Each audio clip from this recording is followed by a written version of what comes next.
Do you know how the mechanism of a crop harvesting machine works? Watch the simulation video below. Its front part will have sharp gears for cutting plants.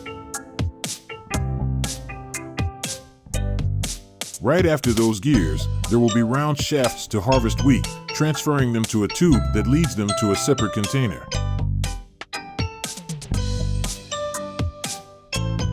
I have seen a snowplow with a similar mechanism, but snowplows are extremely diverse, and they can even be self-made.